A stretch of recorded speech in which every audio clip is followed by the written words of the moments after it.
GS centre math solution YouTube channel में आप सभी का स्वागत है। आज के इस वीडियो में आज मैं आप लोगों को पढ़ाने वाला हूँ, छत्तीसगढ़ का वन पढ़ाने वाला हूँ। तो चलो शुरू करते हैं छत्तीसगढ़ के वन के टॉपिक को।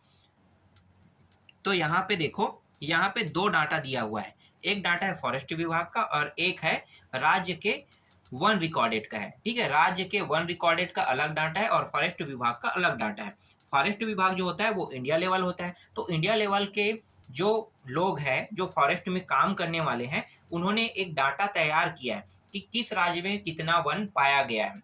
तो फॉरेस्ट विभाग के पहले डाटा को देख लेते हैं। तो ये जो नीचे में आपको दिखाई दे रहा है ना, 55,586 वर्ग किलोमीटर, ये है फॉरेस्ट विभाग का डेटा है। फॉरेस्ट विभाग कहता है कि छत्तीसगढ़ में जितना वन पाया गया है उन वनों का क्षेत्रफल है 55,586 वर्ग किलोमीटर है। अगर प्रतिशत में देखा जाए, कैसे देखोगे प्रतिशत में? छत्तीसगढ़ के हिसाब से, छत्तीसगढ़ के नक्शा है, नक्शा में जाओगे तो नक्शा में अगर जाते हो तो नक्शा के हिसाब से अगर ध्यान से देखोगे तो भाई पूरा का पूरा छत्तीसगढ़ में वन तो नहीं पाया गया है। कहीं पे मनुष्य रहते हैं, कहीं पे जीव रहते हैं, कहीं पे मैदान है। तो वो सारे जगह जहाँ जहाँ पे लोग रहते हैं, जहाँ पे खेती होता है, उन जगहों को माइनस करने के बाद जो बचा एरिया है ना, वो कितना है? 43.80% है। ठीक है, प्रतिशत में देखा जाए तो 43.80% जो प्रतिशत में जो एरिया है छत्तीसगढ़ का, उस एरिया में वन पाया गया है, फॉरेस्ट विभाग का कहना है। अगर देश में देखा जाए तो देश में देखा जाए तो देश के हिसाब से 7.46% वन छत्तीसगढ़ में पाया गया है, फॉरेस्ट विभाग कहता है।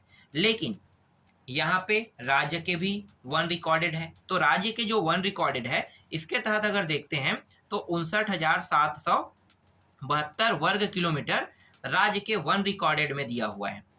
और सीजी का अगर एरिया के हिसाब से देखा जाए, जहाँ पे लोग रहते हैं, सब चीज़ों को माइनस करने के बाद सिर्फ वनों को देखा जाए तो 44.21% छत्तीसगढ़ का वन क्षेत्रफल है। समझ में आ गया प्रतिशत में? अगर इंडिया में देखा जाए तो राज्य कहता है कि 12.26% राज्य के वन क्षेत्रफल एरिया में पूरे इंडिया में 12.26% है। कौन कह रहा है? राज्य कह रहा है। तो दोनों आंकड़े अपने अपने तर्क के रूप में बहुत ही इंपॉर्टेंट, क्योंकि इंडिया जो बोल रहा है वो ज़्यादा मायने रखता है और जो छत्तीसगढ़ भी बोल रहा है वो भी मायने रखता है। तो दोनों का जो डेटा है ना, बहुत ही इंपॉर्टेंट है। तो जब भी प्रश्न आएगा तो दोनों का डाटा पीएससी वाले नहीं देंगे, नहीं व्यापम वाले देंगे, एक डाटा को देगा। इसलिए आपको क्या करना है? दोनों डाटा को याद करना है। ठीक है, क्योंकि दोनों वनों से संबंधित है और दोनों जो जानकारी है वो अपने अपने तहत में सही है भाई। तो दोनों जानकारी को आपको याद करना है। यहाँ तक आपको समझ में आ गया? अब चलो, सबसे ज्यादा जो प्रश्न पूछा जाता है ना व्यापम में, उसको मैं आपको बताता हूँ। व्यापम सबसे ज्यादा प्रश्न पूछते हैं यहाँ से। तो राज्यों का क्रम पूछा है। सबसे ज्यादा वन क्षेत्र है, वन क्षेत्रफल अगर देखा जाए तो एमपी का है, मध्य प्रदेश का। इसके बाद दूसरे स्थान में अरुणाचल प्रदेश का और तीसरा में छत्तीसगढ़ का। तो प्रश्न जब भी पूछता है ना तो छत्तीसगढ़ का वन में कौन सा स्थान है पूछा जाता है। तो व्यापम ने 2 से 3 बार इस प्रश्न को पूछ चुका है, मतलब व्यापम पूछ चुका है 2 से 3 बार। तो क्या लेना है आपको? आंसर छत्तीसगढ़ लेना है। पहला अगर कहेगा तो मध्य प्रदेश, दूसरा अरुणाचल प्रदेश और तीसरा छत्तीसगढ़। तो इस तरह से राज्य और देश दोनों में भी प्रश्न पूछा जाएगा ना, तो भी आपको ये समझ में अब आ जाएगा, क्योंकि यहाँ पे मैंने देश को भी संबोधित कर दिया है। देश के हिसाब से क्या है? मध्य प्रदेश पहला है। ठीक है, देश में पूछता है कि वन क्षेत्रफल में पहला कौन है, तो क्या लोगे आप? एमपी। अरुणाचल प्रदेश जो है वो दूसरा में है और तीसरा में छत्तीसगढ़ है। क्षेत्रफल में देखो तो क्षेत्रफल ही यही डिसाइड करता है कि सबसे ज्यादा वन क्षेत्रफल कहाँ है। तो मध्य प्रदेश में देखो 77,462 वर्ग किलोमीटर, अरुणाचल प्रदेश 64,248 वर्ग किलोमीटर और छत्तीसगढ़ में 2 आंकड़े हैं जिनके बारे में मैंने आपको बताया था। तो देखो ये सबसे ज्यादा है, इससे कम है, इससे कम है। तो पहला, दूसरा और ये तीसरा, इस तरह से क्रम को आपको लेना है। समझ में आ गया? आगे बढ़ते हैं। इसके बाद देखो, छत्तीसगढ़ के जो वन क्षेत्र है ना, इसको 3 भागों में अलग से बांटा गया है। 3 भागों में कौन कौन सा? पहला यहाँ पे देखो प्रशासनिक आधार, दूसरा यहाँ पे देखो प्रजाति बहुलता और तीसरा जो है यह है प्राकृतिक भौगोलिक आधार पर। 3 भागों में बांटा गया और हर में देखो 3 भागों में बांटा गया। तो पहले प्रशासनिक आधार को देख लेते हैं, क्योंकि यहाँ से भी प्रश्न आते हैं। तो प्रशासनिक आधार में भी इसको 3 भागों में बांटा गया है। देखो खुद ये 3 भागों में बटा है, छत्तीसगढ़ के 3 भागों में, और जो प्रशासनिक आधार है वो भी 3 भागों में बटा है। ठीक है, कौन कौन से? एक है आरक्षित वन, एक संरक्षित वन और एक है अवर्गीकृत वन। आरक्षित वन में अगर देखा जाए, यही जो है ना नवीनतम आंकड़े देखने हैं हमें 59,772 किलोमीटर वर्ग किलोमीटर के हिसाब से। तो इसे 3 भागों में डिवाइड किया है 59,772 को। ठीक है, एक हिस्सा 25,782 बना, एक हिस्सा 24,036 बना और 9,954 बना। अगर तीनों को जोड़ोगे तो 59,772 आएगा। तो 3 हिस्सों में इसे बांटा गया है। ये प्रशासनिक आधार पर है, मतलब सरकार जो बांट रही ना उसके आधार पर ये बताया गया है।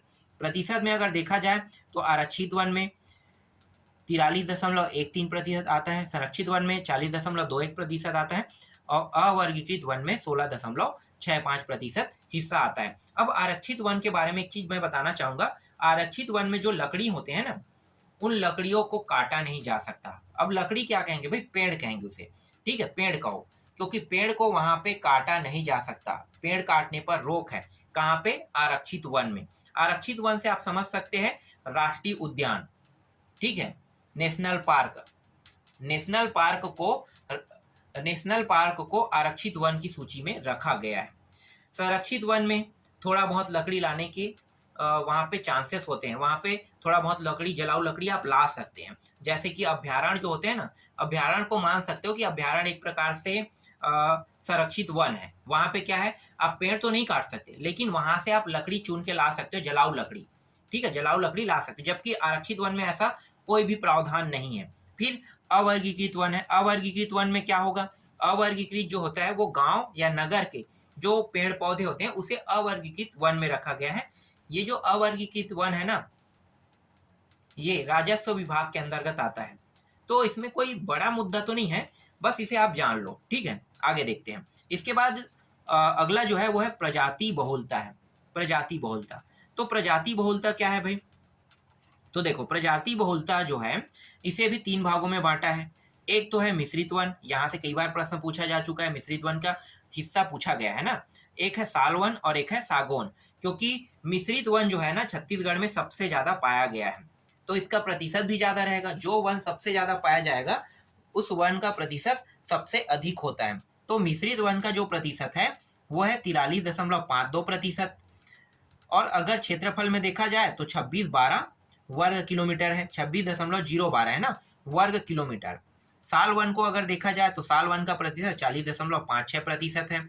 अगर क्षेत्रफल में इसे देखा जाए तो 24,244 वर्ग किलोमीटर है। हाँ, एक चीज और मैं आपको बताना चाहूंगा कि ये जो आंकड़े हैं ना आप पढ़ रहे हो, इन तीनों को मिलाकर कितना होगा? तो ये होगा, देखो यहाँ पे 59,772 वर्ग किलोमीटर के ही बराबर होगा तीनों। ठीक है, तीनों को अलग अलग में बांटा गया। इसका मतलब ये नहीं है कि 59,772 से कोई ज्यादा होगा कोई कम होगा, नहीं। बांटने के तरीके में बस अंतर है, लेकिन सभी का जो जोड़ना है, मतलब जोड़ोगे तो कितना आएगा? 59,772 ही आएगा। समझ में आ रहा है? इसके बाद देखो सैगोन को देखते हैं। सैगोन में 576 है अगर प्रतिशत में, 5,633 है अगर प्रतिशत में देखा जाए तो 9.42% है। अब यहाँ पे देखो सबसे ज्यादा सैगोन वन, मतलब सबसे सर्वश्रेष्ठ किस्म का, उत्तम किस्म का जो सैगोन वन पाया जाता है वो पाया जाता है खुरसेल घाटी में, और ये खुरसेल घाटी नारायणपुर जिले में पड़ता है। और सबसे उत्तम किस्म का अगर साल वन देखा जाए तो केशकाल घाटी में पाया जाता है, और केशकाल घाटी किस जिले में है? कोंडागांव जिले में है। तो इतना तो आपको समझ में आ गया। जो मुख्य बातें हैं जो परीक्षा की दृष्टि से इंपॉर्टेंट है वो सारी जानकारी मैं आपको यहाँ पे बताते जा रहा हूँ। इसके बाद देखो अंतिम है यहाँ पे प्राकृतिक या भौगोलिक आधार पर 2 भागों में बांटा गया है। ठीक है, प्राकृतिक और भौगोलिक आधार के हिसाब से अगर देखा जाए तो उष्ण कटिबंधी आर्द्र, एक सेकंड में आपको दिखाता हूँ। ठीक है, उष्ण कटिबंधी आर्द्र पर्णपाती वन और उष्ण कटिबंधी शुष्क पर्णपाती वन। शुष्क मतलब ठंडा बोला जाता है और आर्द्र मतलब क्या है? गर्म क्षेत्र को आर्द्र बोला जाता है। तो 2 हिस्सों में इसे बांटा गया है, एक आर्द्र वाला बोला गया है और एक है शुष्क है। ठीक है, तो यहाँ पे देखो, यहाँ पे जो प्रतिशत है ना वो अलग अलग है। सिर्फ प्रतिशत देखना, इसमें क्षेत्रफल में नहीं देखना हमें। ठीक है, तो उष्ण कटिबंधी आर्द्र पर्णपाती वन का जो प्रतिशत है वो 47.69% है, और उष्ण कटिबंधी शुष्क पर्णपाती वन है इसका जो प्रतिशत है वो है 51.59% है।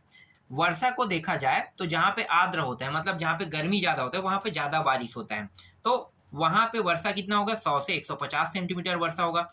और यहाँ पे जो वन पाया जाता है ना, गर्मी वाले क्षेत्र, आर्द्र मतलब क्या, गर्मी वाला क्षेत्र, तो साल और सैगोन वन पाया जाता है। लेकिन उष्ण कटिबंधीय शुष्क पर्णपाती वन पे आते हैं तो वर्षा जो होता है वो होता है 75 से 100 सेंटीमीटर तक के वर्षा होता है। और यहाँ पे जो लकड़ी पाया जाता है उसे वनोपज और मतलब वनोपज पाया जाता है और लकड़ी दोनों चीज प्राप्ति होते हैं, जबकि आर्द्र वाले में सिर्फ वनोपज प्राप्त होता है।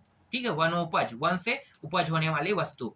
लेकिन यहाँ पे लकड़ी भी मिलेगा, इस वन से जो भी लकड़ी होगा वो लकड़ी भी यहाँ से प्राप्त होगा, और साथ ही साथ वनोपज। वनोपज का मतलब आप समझ सकते हो कि जड़ी बूटी, बहुत सारी चीज होता है ना, तो ये चीजों को ले सकते हो आप लोग। ठीक, चलो आगे देखते हैं। इसके बाद इस वन को पतझड़ वन के नाम से भी जाना जाता है। ठीक है, क्योंकि यहाँ सबसे ज्यादा जो है ना, उष्ण कटिबंधीय शुष्क पर्णपाती वन में पतझड़ पाया जाता है, इसलिए इसे पतझड़ वन के नाम से भी जाना जाता है।